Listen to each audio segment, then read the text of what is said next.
আসসালামু আলাইকুম এভরিওয়ান। আজকে আমি সুরমা মাছ রান্না করেছি। কেউ বলে এটা সুরমা মাছ, কেউ বলে এটা রকেট মাছ। অবশ্যই আপনারা কমেন্ট করে আমাকে জানাবেন এটা কী মাছ।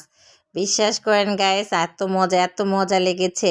আমি আজকে নিয়ে এটা 2 দিন রান্না করেছি।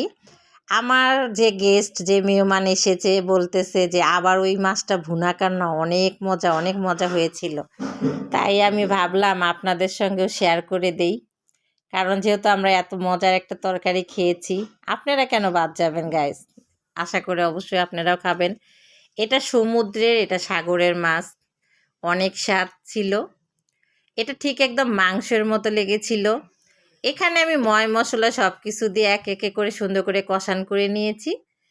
মাছটা আমি ভেজে নিয়েছি, কিন্তু এই মাছটা বেশি ভাজা যাবে না। আমি একটু কম ভাজা, হালকা ভাজা দিয়েছি।